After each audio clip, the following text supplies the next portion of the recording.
mbokk yi ñu ngi leen di nuyu kenn ku nekk si turam ak santam di rafetlu baax seen ànd ak Ferlo FM 94.0 ak www.jolofactu.com seen émission pencum Jolof xam ngeen ne junjoon nañ leen ko ci waxtaan wi ñu génn àndoon ci ak docteur Samba Ka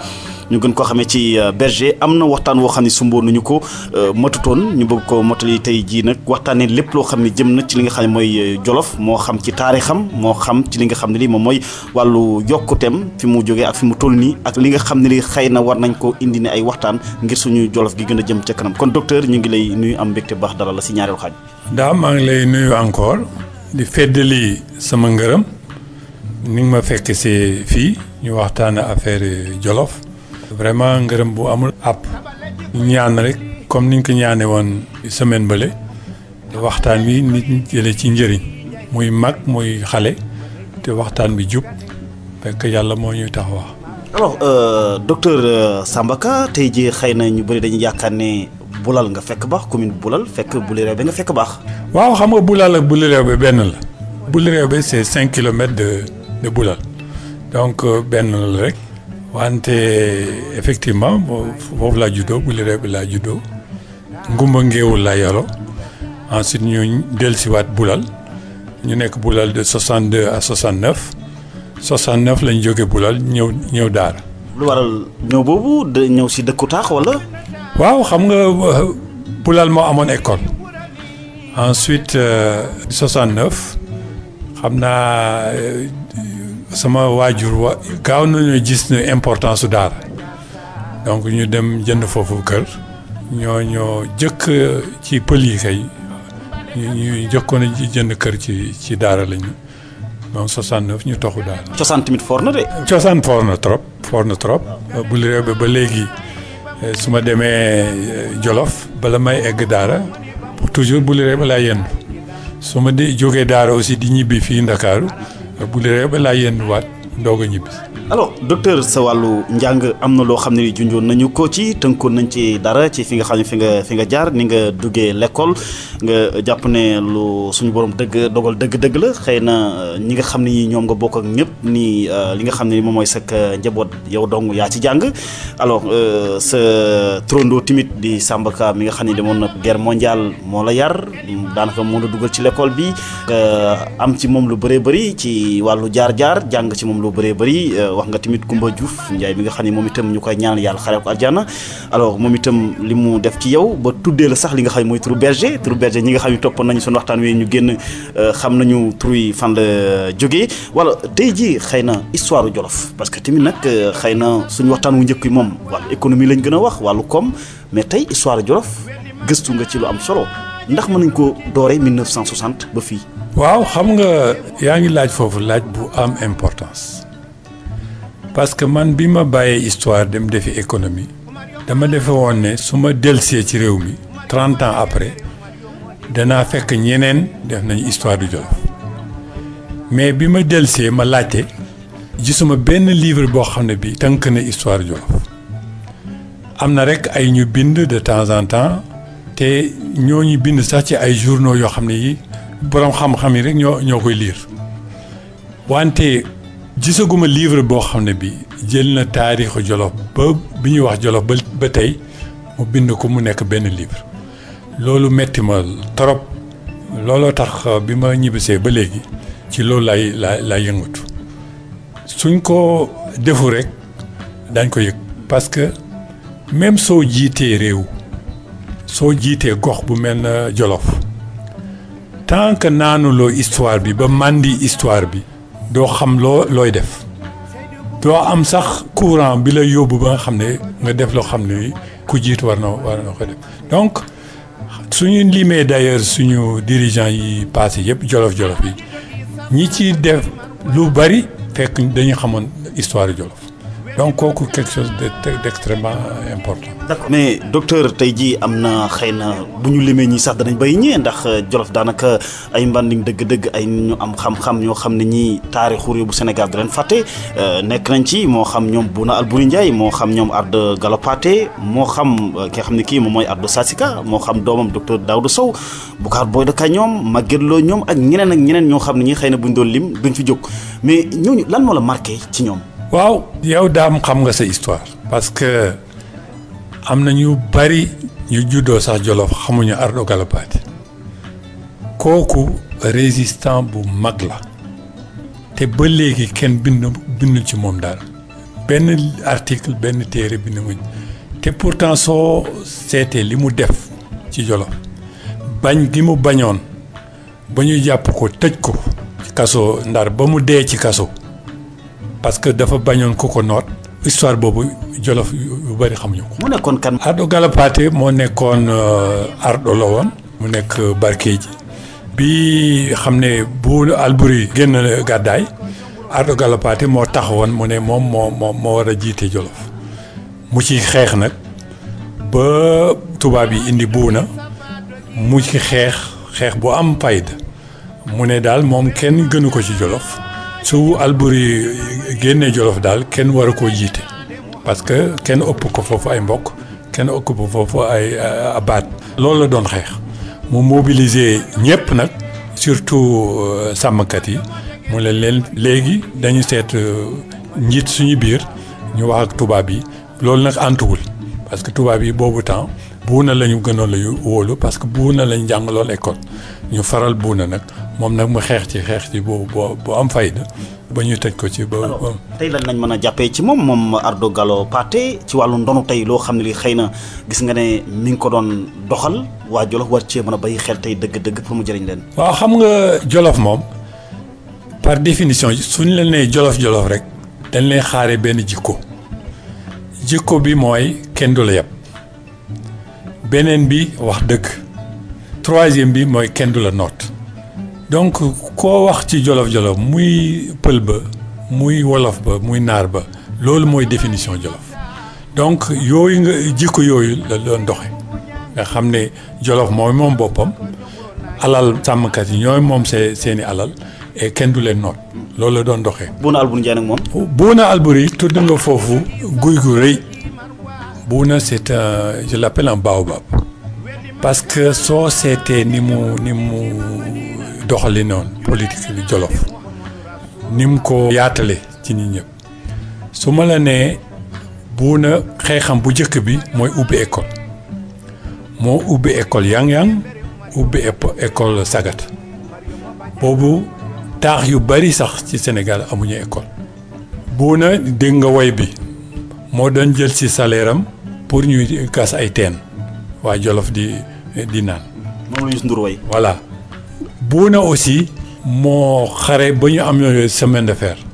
mooy raay bi. bay ko Louga Linguère ci salaire am la doon jël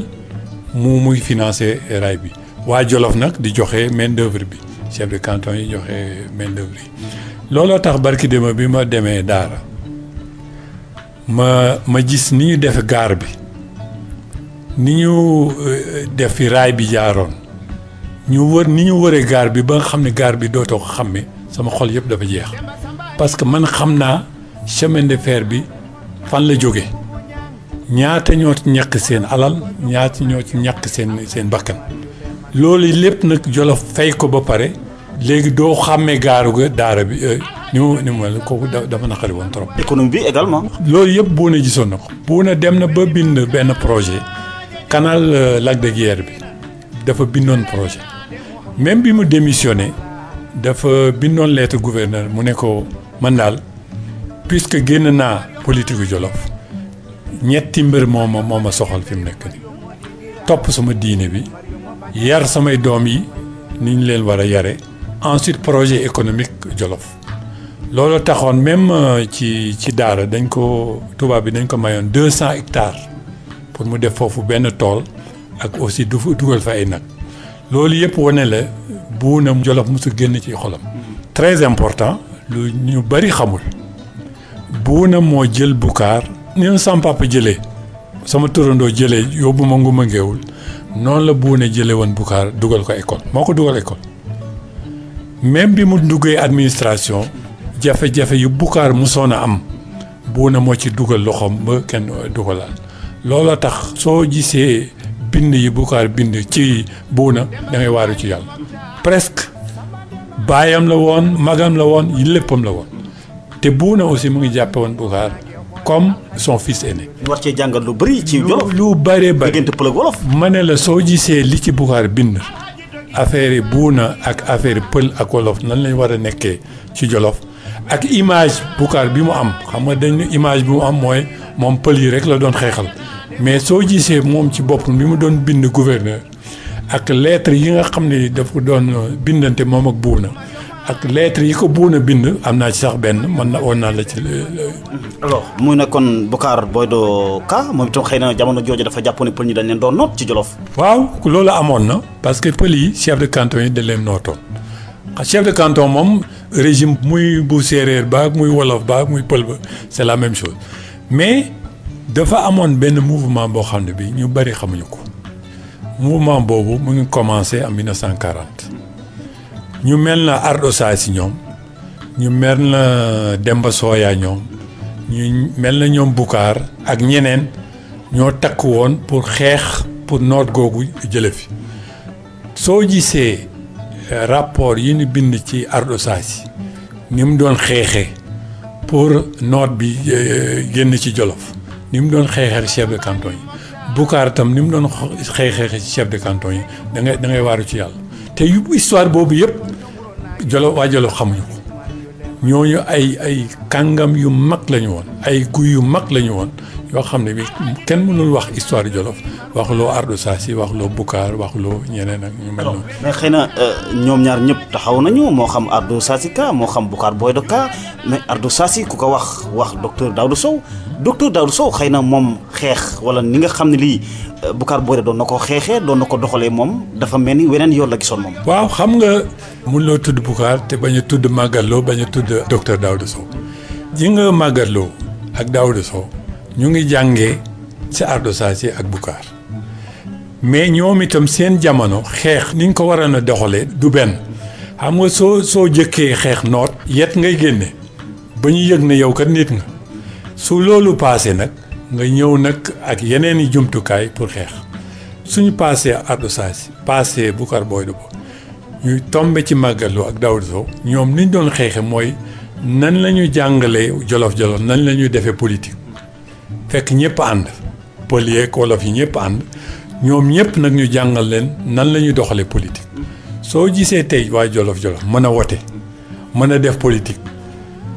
nga toll foo xam ne fii ñi jàngul sax ñoo gën a nandite politique ñi jàng ñi kooku liggéey ku mel na Magatte Lô liggéey ku mel na Daouda Sow ñoo ko def. alors ñoom ñaar mais seen doxalin diggante docteur Daouda Sow Boucar Boydo doxalin wi méngoo wutoon. waaw jamono bi moo bokkul Boucar bi mu ñëwee fekk chef de canton ñoo fi nekkoon chef de canton boobu jamono da ngay xëy rek chef de canton bi mu ne la kaay liggéeyal sama tool mu jàpp la mu ne la demal liggéey chemin de fer. moo la mu fekk la nga yor fas mu nangu fas bi. xeetu njaame la donc. wa njaam bu kii xam nga kooku soo koy xeex du affaire waxtaan da ngay génne yet xeex ba nga xam ne yow kat nit nga kooku nag bokku la nga xam ne indépendance am na parti politique moo am coow moo am ngay dem di werante ba am carte de vote di élire ay nit donc ku nekk ak jamonoom donc jumtukaay yu ñuy xeex bokkul woon. alors histoire Jolof li nga ci wax ni lu ci niiw la ci loo xam ne xëy na dañ ko rek daal di sàkk ci li nga xam ne moom mooy am sàkk mais li nga xam ne lii wax nga ko tey histoire Jolof nga yaakaar ne tey mbaa du dem ba yàgg mu dee kenn du ci xam ne dara. waaw loolu c'est très important xam nga man ci affaire kayit laa doon sukkandikoo pour xam histoire Jolof moo taxit d'ailleurs am na benn livre bu Israël génne fan yi dafa traduire en anglais li arab yi bindoon ci histoire du Sénégal ak histoire de l'Afrique de l'Ouest lu arab yi mosoon a bind arab yi ñoo fi jëkk li ñu mosoon a bind ci gox yooyu yëpp Waalo Jolof ainsi de suite ñoom dañ ko traduire en anglais livre bi ma ngi ko yor mais bi ma commencé dem Jolof di waxtaan ak ñu mag yi ku mel na Ali Paye ak ñu mel noonu dama ci jàngaat loo xam ne bi nekkul ci téere yi te ñu Amadou Gama waaw ñooñu li ñuy xam ci histoire Jolof te mu ngi ci seen xel yi te kenn bind ko kenn xamul lan la toll man mi nga xam ne mi xam naa ci dara mais juróomi benn at yi weesu bis bu ne ma waxtaan ak moom bis bu ne mu jàngal ma ci histoire Jolof. yéen docteur nag dugg nga sama terrain de parce que foofu man tam jaar naa fa de. waaw ma ne la foo jaaraat fa encore même soo fa jaaraatee dana la jàngal lu bees ku mel na ñoom sàkku ki gisee ak ñoom seen ñu ngi fii ñoo ñëpp xam-xam yoo xam ne yi kenn taataanu ko encore. kon ñu ngi waa Gàbbugal bu baax a baax. xam-xam bu bari mu ngi foofu Jolof kenn xamu ko te ñooñu suñu demee tey c'est fini.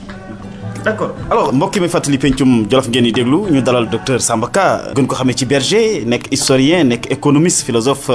docteur ci wàllu science politique mais gannaaw loolu lépp tamit xëy na danañ wax ci développement bi mais wàllu politique tamit xëy na il faut que ñu daal di ci wax ndax am na loo xam ne laal nga ci mais balaa ñu ñëw ci PS parce que ñii ñoom ñu wax xëy na ci PS lañ leen gën a xamee mais LD d'abord parce que fa nga njëkkee. waaw fa la jëkkee foofu ñoo ma jàngal ñoo jàngal politique boobu temps LD parti bu dëgër la nit ñoo xam ni dañu gëmoon seen bopp gëmoon réew mi te di xare ci ngor ñàkk seen alal ñu leen di tëj kaso ñu xeex ak régime boo xam ne bu am doole la woon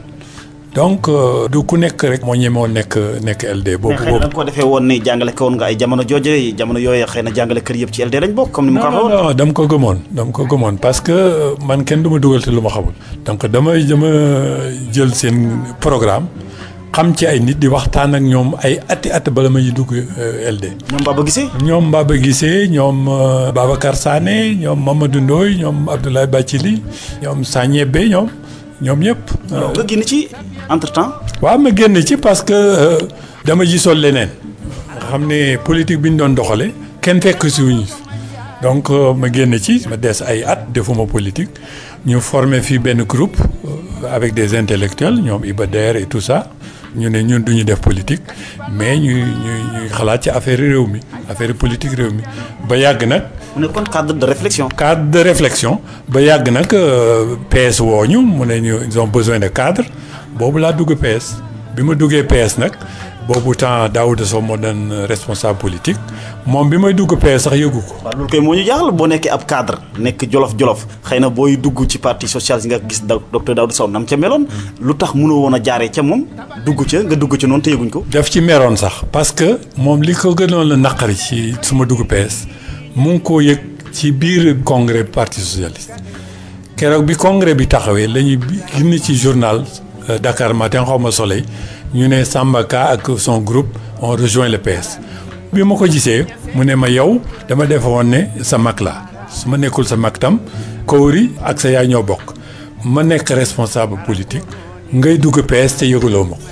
te man titre boobu rek laa am ci Jolof nga am cadre bu mel ne yow mu dugg ci PS loolu mooy sama titre nga xañ ma ko. kenn ku ne da doon xëccoo am ay cadre nga xañ ma ko loolu nag moom mu mer ci trop. alors da nga ko xamutoon wala par hasard nga ko defee. non man dama ko defoon rek parce que dama bëggoon dugg PS fekk moom loxoom nekku ci. fekk conviction la man maa ñëwal sama bopp te kenn démarché mu du affaire mbokk te affaire conviction la loolu laa ko defoon loolu tax bi ma duggee PS waxuma ko. alors léegi moom ba mu déggee ne mbir mi léegi siw na noppi na ba noppi moom léegi ban taxawaay la ci am ak lan la xelal. non taxawaay bu rafet. parce que daf ma woo mu ne ma gis nga ñaari militant ñoo am PS cadre wala militant à la base ma ne ko man militant à la base xaw ma ci dara. man dama bëgg militer cadre man cadre laa te xam naa foofu moo ma arrangé. cadre mooy au niveau national wala au niveau départemental. au niveau national rek bëgguma woon sax responsabilité yooyu. cadre de réflexion rek fi ñuy réfléchir affaire politique développement loolu boobu moom ma intéressé woon mu ne ma déet Jolof amul cadre mënuma laa bàyyi fii ngay militer Ndakaaru di dem ay conférence ngay wax ak ñi dégg tubaab te Jolof mu ngi foofu amuñ cadre mu neex la mu naqaril danaa la dugal ci à la base keroog bu may nommé coordination mu nommé ma responsable sous section bu bulal mission sax laa nekkoon fekk maa ngi Guinée ñu yónni ma mission ma dellusi ku ma dajeel mu ne ma félicitation ma ne ko félicitation ci lan mu ne ma yow yaay responsable bulal léegi wala yaay responsable coordination Birassi mi nga interviewé fan yii mën na la wax lu bari. Pas Birassi fekke na yëpp affaire politique base intéressé mais. maa ngi ciy sant yàlla aussi parce que bi mu ci duggee école bu mag la. yàggu ci di xanaa benn at wala lu ko yées. waaye ma ne la yàgguma ci mais li ma ci jàng ci Jolof li ma ci jàng ci nit. ci politique xam nga su la yàlla defalee nga def politique Daouda Sow di sa responsable mu wóolu la ku mel na Fari Kumboye ngay responsable ku mel na Baba Yel Bokum nga gis ko ku mel na Sidi Kissé nga gis ñu mu def politique même soo dofee ci politique da nga yeewu ñooñu nag ñoo ma encadré woon. Kelly Sadio Dadal ki xam ne sama mag la. bi nekkoon président conseil rural bu Boulal. ma ne la gis nga ñooñu ñoo ma encadré ci at boobu ma ne la jàng naa ci lu toll ci téeméeri at ci politique te nit ku nekk ci Jolof gis naa nu mu mel xam naa nu mu mel parce que man dama yore woon carnet bu tuuti lu waay wax rek ma bind ko te nit ñi yëguñu ko donc carnet bi ba léegi mu ngi fi donc ci li ma duggee ci Jolof ni ma ci politique boobu daje naa ak nit ku nekk. alors kon commencé woon nga def ay tournée ak docteur. ma ne la village bu nekk dem naa fa. boobu temps aussi politique dafa jafoon surtout sous section Boulal boobu nekk ak ñu mel na Fari Kumboye ñoom Sophie Dioumel ñoom ak ñu mel noonu ak sama papa Dengere ñoom kooku doy waar la woon. xëy na li ngay junj mooy ne jamono jooju ay cadre daanaka dañ doon ragal a feeñ ci mag ñooñu xamul lu taxoon. en tout cas suñ la encadré wul doo dem fenn ñoo la gën a xam politique ñoo la gën a xam réew mi yow xam-xamu tubaab rek nga xam mais su fekkee politique kenn du ko jàngal jolof-jolof. alors li lay wan ne xëy na liñ la nommé woon coordinateur sous section Boulal daanaka xëy na bay woo ci woon xel bu baax sax juróom-ñetti weer wala lu ci topp rek nga dem tukki. waaw xam nga am na loo xam ne lii yow yaa koy xamal sa bopp. dama defe ne loolu laa gëm aussi nit ku nekk am na lu ko yàlla sédd ñii politicien lañu ñii commerçant lañu ñii sëriñ lañu ñii sàmm la leen yàlla may man dama seet ci li ma def tuuti politique ma xam ne rek loolu du sama yoon. mu dajeeg nag benn chance bu rëy ma am bourse d'excellence bi la wax ma génn ci politique ma dem sama yoon. alors mais ba ngay dem xëy na tàggoo woo parce que ni la docteur Daouda Sow gisaatee xëy na mooy mbir mi. waaw xam nga dama xamoon ne su ma ko tàggu woon du ma dem parce que Daouda dafa nekkoon koo xam ne kii ku muus la mën noon a waxtaan ak ku nekk dëgër naa bopp nag. mais bugguma woon toog ak moom jeetaay ma koy wax déet loolu tax dama dem ba toog ba mu am at ma bind ko nag ma wax ko lu tax ma génn ci politique bi ma recevoir lettre boobu dafa toog moom tam ba dem voyage dem mu ngi nekkoon mission Cancun au Mexique mu téléphoné ma wax ak moom ñu d'accord ci loolu moo gën ci man. alors mais docteur Samba Kakay Berger ñi nga xam ni tey sa relation étroite bi nga xam ne bii dox na sa diggante ak docteur Daouda Sow lu taxoon feeñu ba ñun ñi xëy na yëg ne léeg-léeg ñu taxoon ne docteur Samba Ka docteur Daouda Sow mooy xaritam mais xarit la goo xam ne gii dafa mel ci suuf ngeen ko doon doxalee. xaritoo bi politique lalu ko te affaire respect la woon te Daouda da bëggoon débat ragalu woon débat parce que moom def na politique depuis mu ngi nekk élève donc ragalu woon débat te dafa gisoon ne man rek maa ko doon ñeme wax yenn dëgg yi fekk ñu ngi lakk tubaab ma xamal ko Jolof nii la mel nii man rek maa ko ñemoon wax yenn yi te daf ko bëggoon loolu daf ko bëggoon trop. alors mais ndax seetaanoo ko docteur Samba Ka bu fekkee ne xëy na dem na ba entre temps parti socialiste yëngu lool ndéem si yàlla Djibo Ka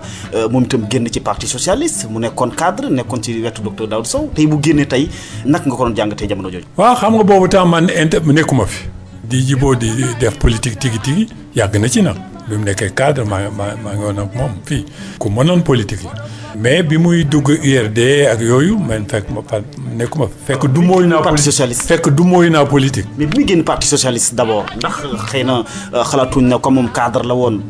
moom génn na léegi ñu am xëy na xel gaa yi dem ci yow. non man dama du mooyu nekkuma fi maa ngi Zimbabwe su ma ñëwee fii vacances laay ñëw. su ma demee toog bu liré ba toog daara tuuti ñëw kenn gisuma sax donc yëgu ma woon sax li xew. mais xëy na xalaatoon nga mën koo remplacer moom Djibo. loolu nag dama wax lu leer xam nga politique am nañu ko mën te galgal yi ci nekk yëpp mën naa ko parce que gis naa ko politicien bu nekk ci Jolof bu nekk ci Sénégal waxtaan ak moom mën naa ko mais dama jàpp ne Jolof am na lu mu manqué su dul politicien manqué na industriel manqué na ku lancé ay projet yu mag manqué na vétérinaire yu Jolof-Jolof yi mën nga leen ba léegi mën nga leen lim manqué na lu bari mais politicien kam manqué wu ko looloo tax nag ma ne man du ma ci dugg d'accord mais xëy na jamono jooje duggoon ci naroon na nekk lu am solo donte na xëy na yàlla moo la xalal yoon wi nga jaar rek mais jamono jooje le xëy na boo nekkutoon socialiste nga doon étudiant yooyu yëpp xëy na ay opportunité la yoo xam ne xëy na boo si jaaroon ci lay gën a gaaw sa réussir. réussir naa maa ngi sant yàlla. parce que lu taxoon gëmoo ko peut-être exemple nga ci. justement xam nga loolu laa bëgg wan xale yi xam nga Jolof ku jàng rek soo génnee ñu leen defar politique loolu dafa yomb. arrivé na leen yéen. waaw ñun itam bi ñu jàngee fii génn fii am baccalauréat demal fekki Daouda Sow demal fekki Djibo defal nii nga dem foofu ñu nommé la fii nga def politique loolu yomb na. mos nañu la ko proposé. du benn du ñaar du ñett. donc loolu laa bañoon. ma won xale yi ne wala jolof yi nit mën na réussir fekk jaarul politique du ku jàng rek fël la nekk politicien. mën nga nekk cadre mën nga nekk commerçant mën nga nekk industriel ba feeñ ba dimbale waa Jolof. lu taxoon rek nga lànk docteur ne vraiment doo def politique nii da ngay dem defi leneen. waaw loolu laa gëm. parce que am na ñu doon def politique ñoo xam ne tekk nañu lool xëy na. mën nañoo fees sa bët. waaye ma ne la ñoo ña leen yàlla dimbale. ñu dimbale xam nga Jolof mënul dem sans politicien. politiciens yu xarañ ñu ngi foofu mais yeneen domaines yi soo seetee bariwuñ fa yooyu domaine nag la ñu war a sakk. ndax yaakaaroon kon xëy na da nga yaakaaroon politique da lay tardel kon. man du ma nitu politique rek loolu moo gën a simple mën naa ko gaa mais defe naa daal Jolof bëgg na yeneen cadre. alors mais sa relation ak docteur Daouda Sow moom weesu na politique du politique. non du politique. moom aussi Boucar aussi noonu la meloon. parce que bi may jàng Ndar dama doon waxtaan ak Boucar bi mu ñëwee fii Ndakaaru nekk étudiant dama doon waxtaan dafa ma wóolu woon aussi donc man dama amoon relation ak ñoo xam ne ay politiciens la. parce que suñu ma seetee benn ñaar rek dañuy xam ne man xam-xam laay wut te ku ma gis mu am xam-xam rek dama la bëgg jege. muy Boucar muy Daouda ñoom ñëpp laa doon waxtaan. alors nga def ci daanaka benn at kon dem ci li nga xam ne moom mooy sa tugal bay parti socialiste bay lañ la dénkoon lépp ni ab coordination sous section bu Boulal alors mais gannaaw loolu tamit ba nga bindee lettre waxtaan nga ak docteur Daouda Sow mais gannaaw gi ndax waxaatu la xëy na comme cadre nga ñëw réew bu Sénégal ñu jàppale la. mosuma ko wax bi mu xamee ne man fan laa taxaw rek mosuñu wax lu jëm ci loolu suñu dajewoo rek affaire yi famille la ñu wax wala affaire développement Sénégal. ak wax ko su ma demee Jolof damay seet li fa xew aussi damay ñëw ma ne ko lii kat baaxul lii nag defuloo fi lu baax lii te mu nangu ko. alors mais lu jëm ci wàllu Jolof tey jii xëy na situation géographique am lu am solo la fi mu daal di nekk donte na xam naa ne ab célébé yoon la daara xëy na ñu koy tudd comme gi xëy na fa la gën a fesee mais tey Jolof tey fi mu nekk tey yaakaar nga ne diwaan bu war a mën a am koom la bu war a mën a soxaliku la. léegi nag dugg nga ci domaine boo xam ne bi jaar na sax émission. parce que ni ma gisee tey Jolof problème yu mag ñu ngi foofu mën na la ko tënkale rek ci benn fànn soo gisee tey Touba presque 1 million d'habitants léegi moom yor ko su Ila Touba ñëwee ay at moo ci topp kenn dootu xàmme Touba ça veut dire donc Touba dana xëcc Jolof nga jëm Fuuta soo gisee tey projet yi nekk Fuuta projet yooyu muy teleem muy école am muy entreprise am muy ferme agricole fii ak fukki at projet yooyu suñu meññee daañu xëcc Jolof Saalum noonu la mel donc suñu deful attention nit ñi daañu jóge Jolof toxu feneen. bu ko defee Jolof gent daay loolu nag il faut que nga xam histoire Jolof nga xam loolu mën ko gis Jolof dafa dummóoyu ñaari région ñoo xam ne yi moo ko bootoon Jolof tey su dummóoyoo Fuuta dummóoyoo Saalum rek du dem fenn donc suñu deful attention rek Jolof dana gent. fi mu toll nii ñu nga ubbeeku jëm Linguère. ubbeeku jëm Touba. kooku nag suñu dirigeant yi nekk foofu suñu deful loolu seen bopp daañu def erreur bu mag. lan la ñuy def nag ba loolu du am première chose la plus importante mooy ubbi tali yi ñu jëm Fuuta ñu jëm Saalum. ok gis nga raana bi jógee Daara jëm ba Lëxee voilà. waaw te bëtul non seulement raana la. loolu tax accident yi bari foofu parce que pënd mi mooy indi accident yi mais man route goudronnée laa wax ñetti route goudronnée moo war a am foofu benn bu jógee Daara jëm Richard Toll benn bu jógee Daara jëm Carngi dugg Rancho de Doli beneen bi mooy def Njum Linguère Thiel wàcc ñetti ñooñu suñ ko deful Jolof dana gent te mun ci dal. Deuxièmement école def nañ ci lu bari parce que su ma taxawee tey Daara ñu ne ma Daara am na ñetti lycée ak juróomi collège ak lu ko topp c'est que def nañ lu bari ci njàng mais am na lu des enseignement professionnel moo fa nekkul te enseignement professionnel mooy yëkkati réew soo gisee tey CRZ Daara bi lu tax defuñu foofu benn école professionnelle buy toppatoo affaire élevage ak soow mi njàng professionnel loolu mooy deuxième pas bi. il faut que ñuy toogal foofu muy Aly Ngouille Ndiaye muy keneen dañu war a xeex ba am école professionnelle mu sukkandikoo ci économie Jolof dañu war a xeex ba benn usine xawma ban usine la mu nekk Jolof nit ñi dafa xëy usine soow la su fekkee usine soow la xam nga soow garder ko nii rek à froid te frigidaire c'est très difficile soow bala moo am njëriñ mu nekk poudre waa Jolof yëpp léegi lan la ñu lekk du poudre soow mais lu tax poudre boobu génnewul ci soowu Jolof mënoon nañ def boobu usine boobu ma xam ne dafay def poudre ku ratt rek dem jaayi foofu xam nga dafay indi naataange oto yiy jëli meew boobu ci usine boobu dañ leen di fay ñii liggéey foofu dañ leen di fay kenn dootu tuur soow foofu ci hivernage fekk usine bi nag ci Jolof la nekk mën na nekk usine Daakande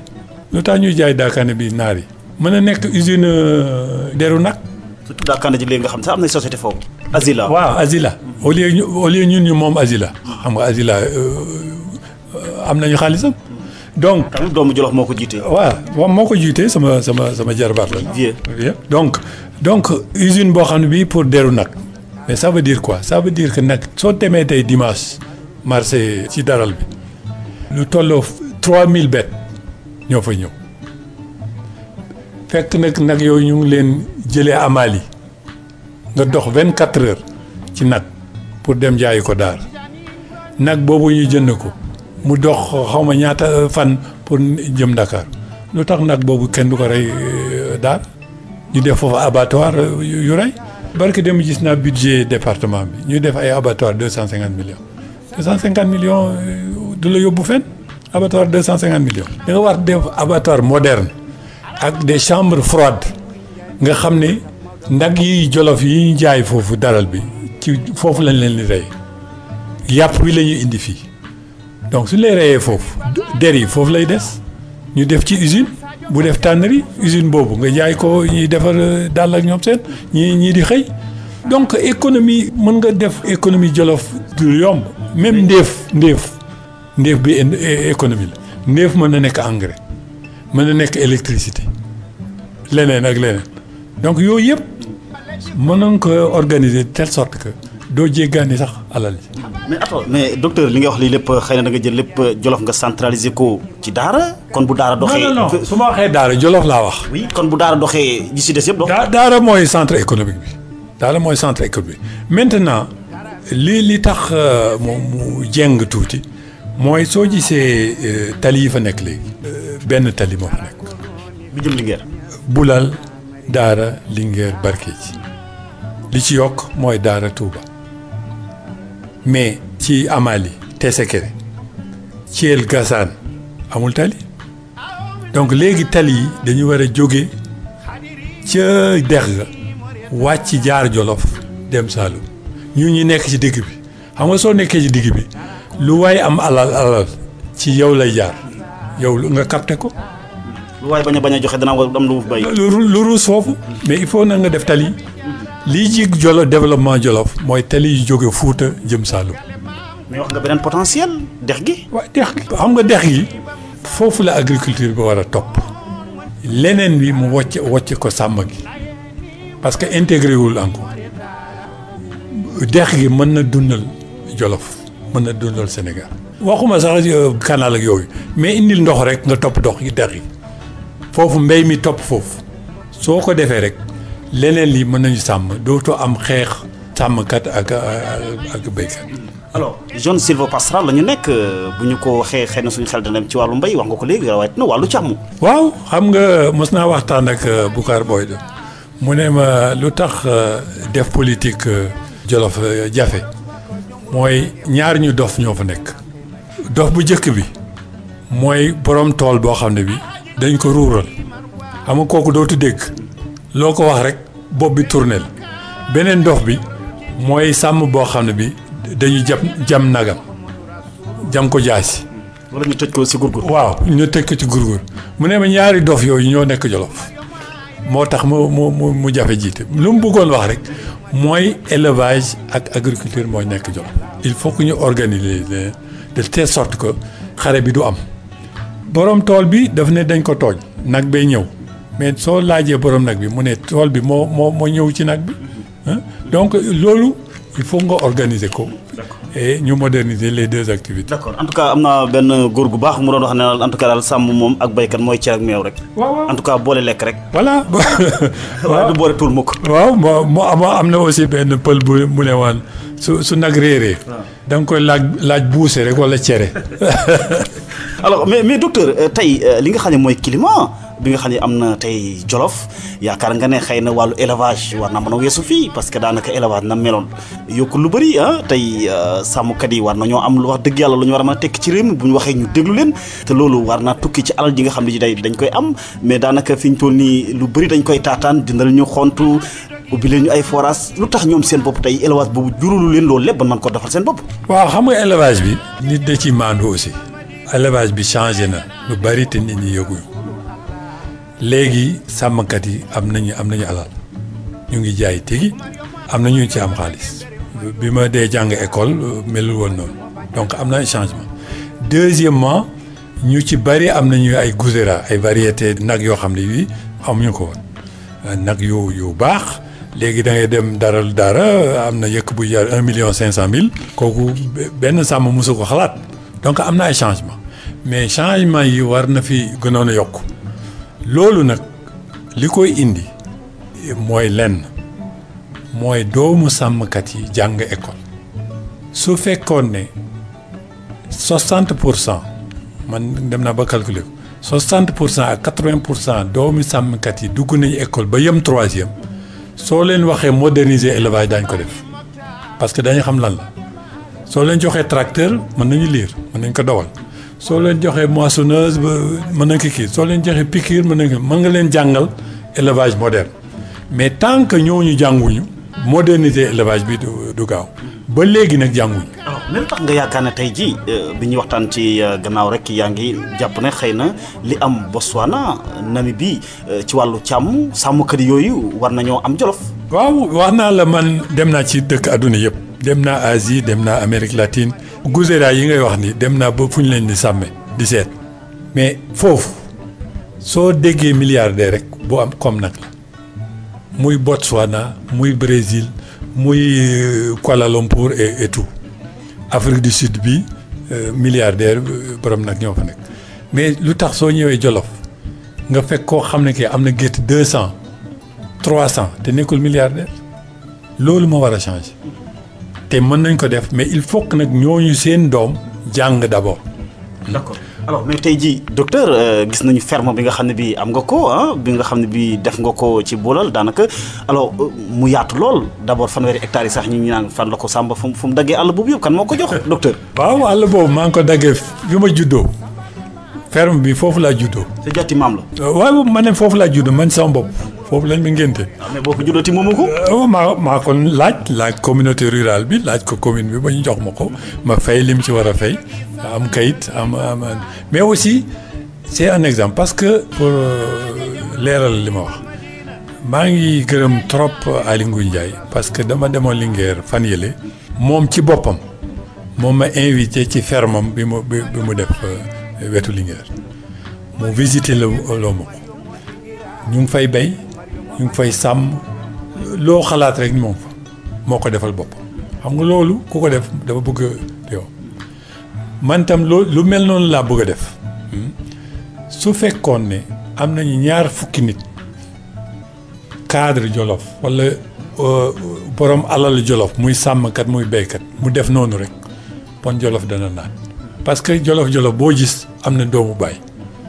su ma defee lenn rek suma doomu baay dana ko def. dañoo toppandoo.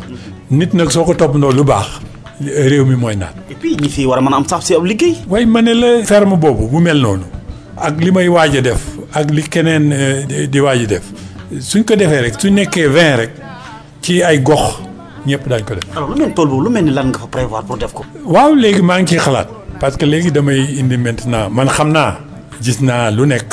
xam naa aussi li war a nekk mais ci affaire élevage laa koy kii. dama bëgg woon samay mbokk yi sama doomi baay yi nekk foofu wala réew bi càmm gi nan la war a mel fekk nag du affaire xaalis ci ni ñoom ni ñuy sàmmee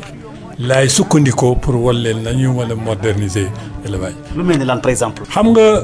soo ñëwee tey Jolof yàlla may la xaalis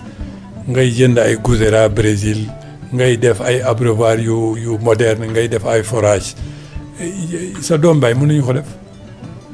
kooku mooy càmm borom xaalis te yow yaakaarolu dara ci càmm gi dama leen bëgg woon nag leneen beneen façon mën nga wëlbatiku càmm gi ni ñu koy sàmmee fekk nag doo ci dépenser xaalis bu bari ñax mi benn ñax soo ko toppatoo rek mën nga ko garder 30 hectares yi warul weesu fukki nag. 30 hectares. 30 hectares fukki nag parce que nag bu nekk. 7 hectares moo koy dundal. ci at mi donc 30 hectares fukki nag mais fukki nag yooyu soo doon am ñetti litres machine soo amee 10 mën nga wàññi say nag c'est pas la peine ngay am 200 wala 300 fukki nag yooyu mën nga ci tëdd di ko déstocké am na noo koy defee mën nga ci tëdd. mais loolu nag càmm ak caaw gi nga xam ne gi moom lañ xam tamit réew mi kenn mënu ko fee jëlee ah te xam naa xalaatoo loolu tamit nag parce que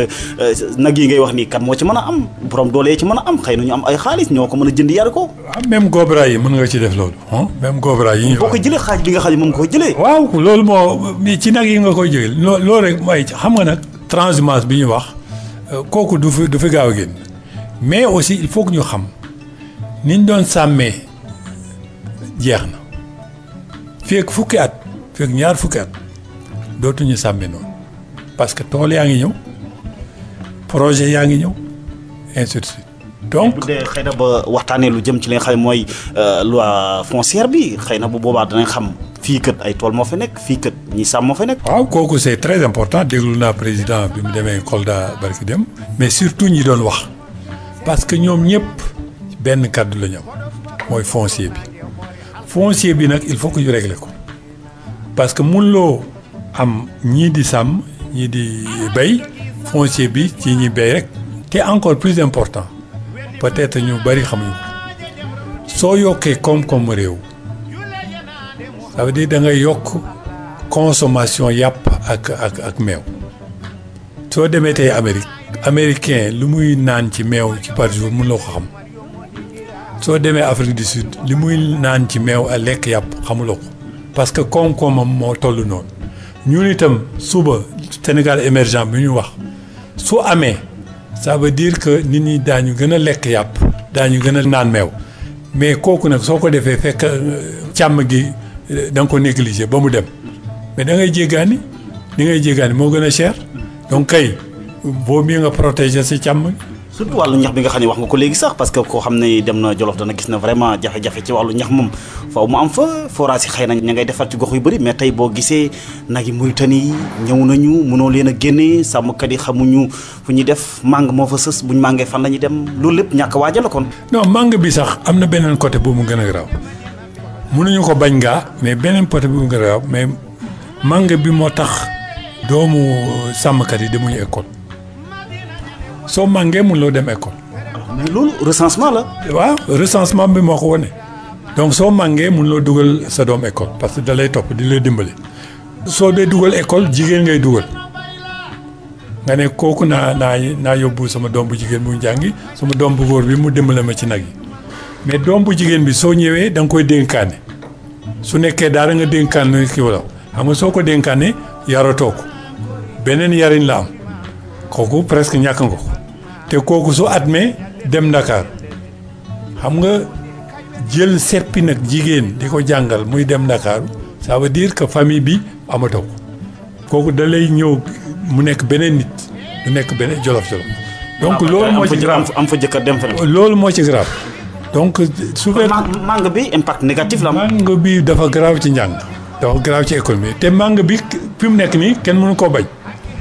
donc de loolu yëpp ay problèmes yu rëy la foofu te aussi école bi ni nga ko tabaxee ni nga koy jàngale soo duggee école rek càmm gi ñàkk na la soo demee Ndakaar dootoo jibbi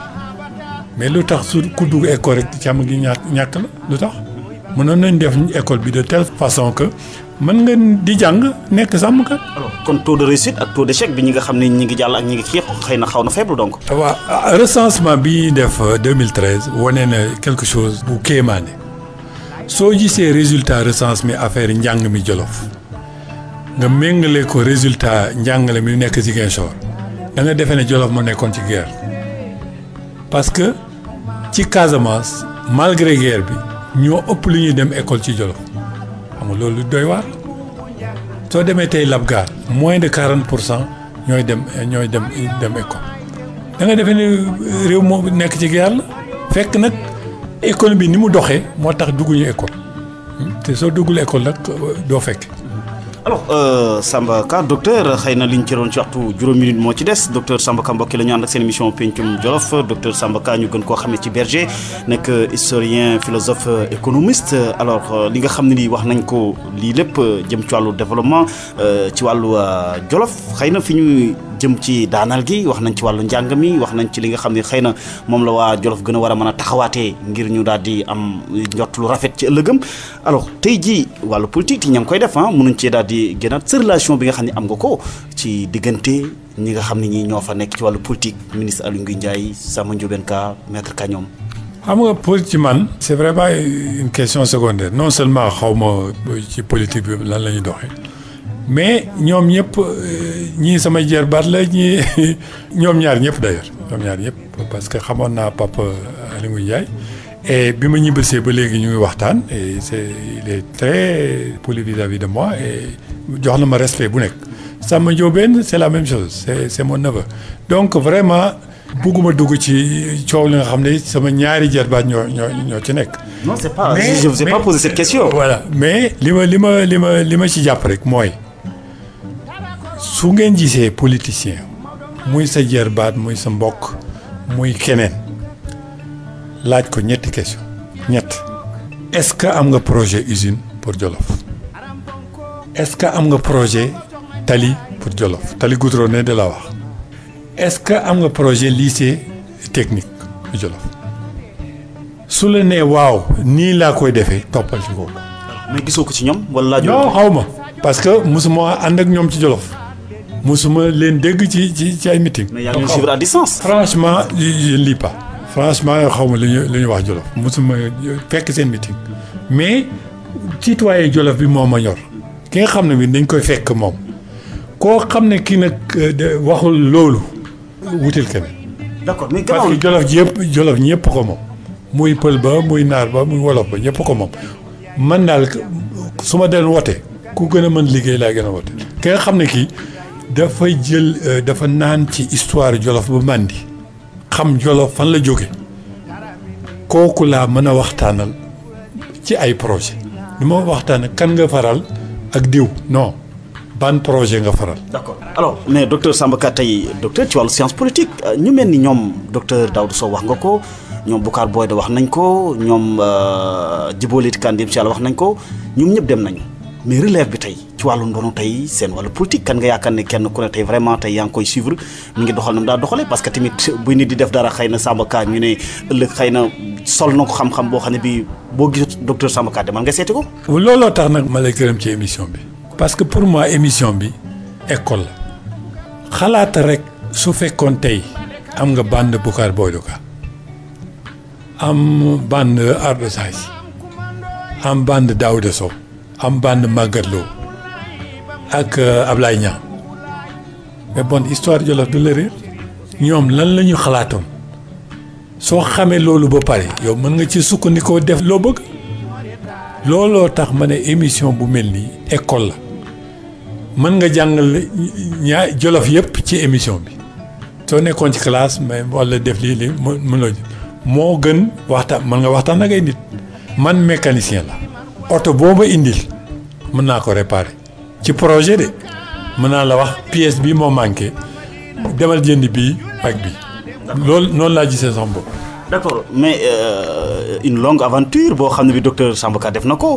25 ans après nga dellusiwaat fii ci réew bu Sénégal ñu bëri jàpp na xëy na gone yaa ngi bëgg a dem bitim réew yow nga ne da ngay dellusi fii toog ci réew mi alors bu boobaa ndax Samba dafa ñëw ngir namu réew mi wala ngir lan wala yaakaar ne yàgg na àll. waaw dama lay tontu rek ni li Buuna waxoon Buuna bi ma wàccee chef supérieur du Jolof mu ne am naa ñetti aaju topp sama diine yar samay xale ci yoon projet économique Jolof man loolu laa topp li ma tax a dellusi nag bàyyi li ma teraanga bi ma nekkoon yëpp mooy dama réaliser woon samay doom dégguñu français dégguñu wolof dégguñu pulaar anglais rek la noonu lakk ma ne nag su ma toogee foofu alal bu ma mës a am pertement lay doon parce que su fekkee sama doom yi ma jur dégguñu man li may lakk xamuñu fan mooy Jolof loolu moom pertement bu ma loolu tax ma dellusi ci loolu laa nekk. D'accord laaj bu mujj bi koo xam ne kii yàgg nga loolu Amérique tey ki nga xam ne kii moom mooy Donald Trump tey tiital na jullit yu bëri réew jullit yu bëri ay décret yoo xam ne jël na ko tey ki nga xam ne kii mooy Obama jógee na fa naka nga gisee nguur ak Donald Trump. Donald Trump du julli réew la tiital àdduna bi yëpp la tiital américains yi sax dañu tiit fi mu nekk nii parce que dañu defee woon ne am na programme ñu léegi xam nañ ne amul programme. dañu defe woon ne nit ko am kersa la ko am ku yiwee la xam nañ ne léegi loolu amul te mu ngi leen ci dugal ci ay histoire yoo xam ne yi xam nañ ne fii ak fukki at ak ñaar fukki at duñ ci génn mais ce qui est important c'est naka lay système américain bi def ba génne ko fekk coow amul xam nga soo ko génnee rek coow am na rek dañu wax ne dañ ko complot institut dañ ko bëgg a wommat ba élection am ñu daaneel ko loolu la ñu bëgg. kon